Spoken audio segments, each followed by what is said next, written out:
ಎಲ್ಲರಿಗೂ ನಮಸ್ಕಾರ. ನಮ್ಮ ಚಾನಲ್ಗೆ ನಿಮಗೆಲ್ಲರಿಗೂ ಸ್ವಾಗತ.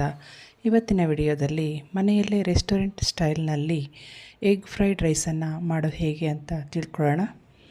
ಮೊದಲಿಗೆ ಬೇಕಾಗಿರೋವಂಥದ್ದು ಅನ್ನ, ಮೊದಲೇ ಮಾಡಿಟ್ಕೊಂಡಿರೋವಂಥದ್ದು, ಒಂದು ದೊಡ್ಡ ಈರುಳ್ಳಿ ಹೆಚ್ಚಿಟ್ಕೊಂಡಿದ್ದೀನಿ, 4 ಹಸಿಮೆಣಸಿನಕಾಯಿ, ಒಂದು ದೊಡ್ಡ ಟೊಮೆಟೊ, ಫಾರಮ್ ಟೊಮೆಟೊ, ಅರ್ಧ ಕ್ಯಾಪ್ಸಿಕಮ್ಮು, ಕೊತ್ತಂಬರಿ ಸೊಪ್ಪು, ಟೊಮೆಟೊ ಸಾಸ್ 2 ಚಮಚ, ಸೋಯಾ ಸಾಸ್ 2 ಚಮಚ,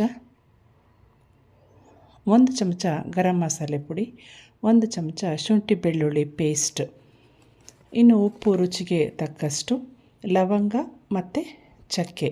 ಈಗ ಬಾಣಲೆಯನ್ನು ಇಟ್ಕೊಂಡು ಎಣ್ಣೆಯನ್ನು ನಮಗೆ ಬೇಕಾಗಿರೋ ಪ್ರಮಾಣದಲ್ಲಿ ಹಾಕ್ಕೊಂಡು ತುಂಬ ಕಡಿಮೆ ಸ್ಪೈಸ್ ಅಂದರೆ 1-2 ಲವಂಗ, 1 ಚಕ್ಕೆಯನ್ನು ಈ ಎಣ್ಣೆಗೆ ಸೇರಿಸ್ಕೊಳ್ಳೋಣ.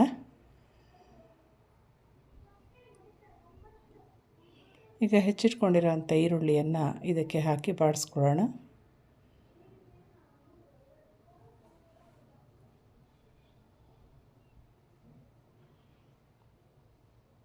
ಈರುಳ್ಳಿ ಸ್ವಲ್ಪ ಬಾಡ್ತಾ ಇದ್ದ ಹಾಗೆ ಕ್ಯಾಪ್ಸಿಕಮನ್ನು ಇದಕ್ಕೆ ಸೇರಿಸ್ಕೋಬೇಕು. ಕ್ಯಾಪ್ಸಿಕಮನ್ನು ಎಲ್ಲ ಎಗ್ ರೆಸಿಪೀಸ್ನಲ್ಲೂ ಹೆಚ್ಚಾಗಿ ಬಳಸ್ಕೋಬೇಕು. ಹಾಗೆ ಬೆಳಗಿನ ತಿಂಡಿಗಳಲ್ಲೂ ಕೂಡ ಇದನ್ನು ಬಳಸ್ಕೊಬೇಕು. ಯಾಕೆಂದರೆ ಇದು ಒಳ್ಳೆ ಪ್ರೋಬಯೋಟಿಕ್ಕು ಅಂತ ಡಾಕ್ಟರ್ಸು ಹೇಳಿದ್ದಾರೆ ಅಲ್ವಾ.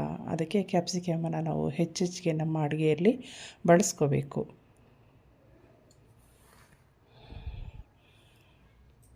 ಕ್ಯಾಪ್ಸಿಕಮ್ಮು ಸ್ವಲ್ಪ ಸಮಯ ತಗೊಳುತ್ತೆ ಬೇಯೋಕ್ಕೆ.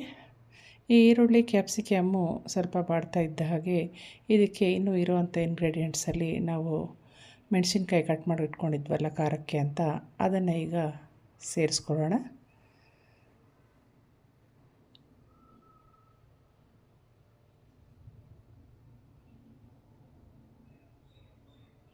ಶುಂಠಿ ಬೆಳ್ಳುಳ್ಳಿ ಪೇಸ್ಟು 1 ಚಮಚ ಇಟ್ಕೊಂಡಿದ್ವಲ್ಲ ಅದನ್ನು ಇದಕ್ಕೆ ಸೇರಿಸ್ಕೊಳ್ಳೋಣ. ಶುಂಠಿ ಪೇಸ್ಟು ಹಾಕ್ತಾ ಇದ್ದಾಗೆ ತಳ ಹಿಡಿಯೋಕ್ಕೆ ಪ್ರಾರಂಭ ಆಗುತ್ತೆ, ಆದ್ದರಿಂದ ಕಲಿಸ್ಕೊತಾ ಇರಬೇಕು. ಹಸಿಮೆಣಸಿನ್ಕಾಯಿ ಬದಲಾಗಿ ಬೇಕಾದರೆ ಕೆಂಪು ಖಾರದ ಪುಡಿಯನ್ನು ಕೂಡ ಸೇರಿಸ್ಕೋಬಹುದು. ಇದು ಆಪ್ಷನಲ್ಲು. ಹಸಿಮೆಣಸಿನ್ಕಾಯಿ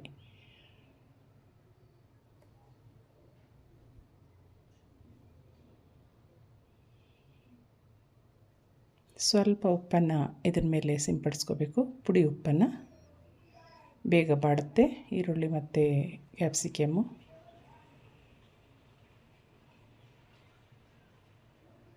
ಈಗ ಟೊಮೆಟೊನ ಇದಕ್ಕೆ ಹಾಕ್ಕೊಳ್ಳೋಣ. ಟೊಮೆಟೊ, ಕ್ಯಾಪ್ಸಿಕಮ್ ಎಲ್ಲವನ್ನು ಕೂಡ ಸಣ್ಣದಾಗಿ ಉದ್ದುದ್ದವಾಗಿ ಹಚ್ಕೊಂಡಿದ್ದೀನಿ. ಇಲ್ಲಿ 3 ಜನಕ್ಕೆ ಆಗೋಷ್ಟು ರೈಸನ್ನು ನಾನು ತಯಾರು ಮಾಡ್ತಾ ಇರೋವಂಥದ್ದು.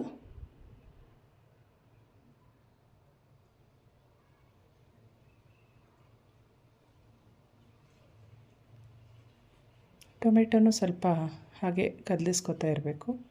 ಇದು ಬಾಡಿದ್ದು ಆದಮೇಲೆ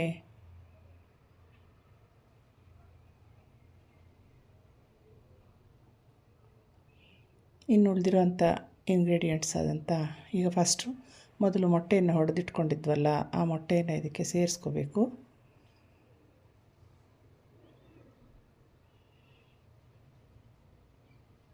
ಟೊಮೆಟೊ ಇನ್ನೂ ಸ್ವಲ್ಪ ಬೇಯಬೇಕಿತ್ತು. ಈಗ ಗರಂ ಮಸಾಲೆ ಪುಡಿಯನ್ನು ಇದಕ್ಕೆ ಸೇರಿಸಿದ್ದೀನಿ. ಇದು ಹೋಮ್ ಮೇಡು ಗರಂ ಮಸಾಲೆ ಪುಡಿ, ಬಹಳನೇ ಚೆನ್ನಾಗಿರುತ್ತೆ. ನೋಡಿ, ಮೊಟ್ಟೆಯನ್ನು ಸೇರಿಸ್ಕೊಳ್ತಾ ಇದ್ದೀನಿ.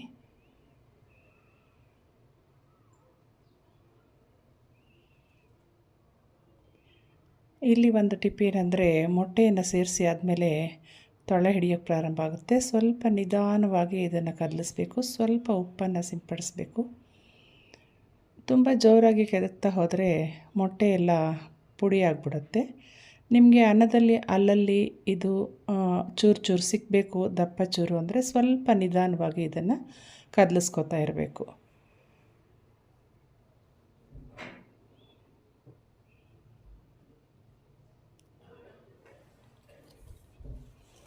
ಈ ಪ್ರೋಸೆಸ್ಸು ಆದಮೇಲೆ ನಾವು ಆರಕ್ಕೆ ಇಟ್ಕೊಂಡಿದ್ವಲ್ಲ ಅನ್ನ, ಅದನ್ನು ಇದ್ರ ಜೊತೆಗೆ ಸೇರಿಸಿ ಸ್ವಲ್ಪ ಮಿಕ್ಸ್ ಮಾಡಿಕೊಂಡು ಇದರ ಮೇಲೆ ಈಗ ಟೊಮೆಟೊ ಸಾಸು,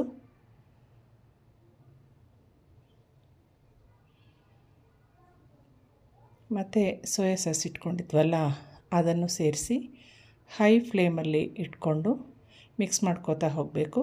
ಈ ಸಮಯದಲ್ಲಿ ಬೇಕಾದರೆ ಸ್ವಲ್ಪ ಪೆಪ್ಪರ್ ಪೌಡರನ್ನು ಸೇರಿಸ್ಕೊಂಡು ಮಿಕ್ಸ್ ಮಾಡ್ಕೋಬೋದು.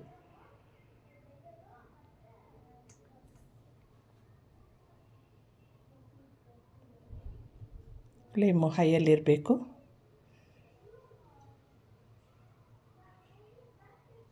ಹೀಗೆ ಚೆನ್ನಾಗಿ ಎಲ್ಲ ಹೊಂದ್ಕೊಂಡಿದ್ದು ಆದಮೇಲೆ ಹೆಚ್ಚಿಟ್ಕೊಂಡಿರೋ ಕೊತ್ತಂಬರಿ ಸೊಪ್ಪನ್ನು ಮೇಲೆ ಉದುರಿಸ್ಬೇಕು.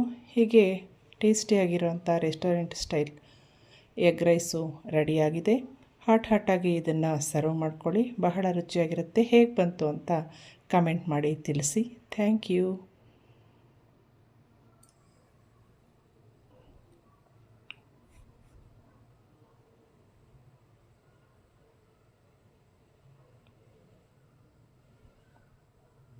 ನೀವು ಕೂಡ ಈ ರೆಸಿಪಿನ ಟ್ರೈ ಮಾಡಿ ಹೇಗೆ ಬಂತು ಅಂತ ತಿಳಿಸಿ. ಧನ್ಯವಾದಗಳು.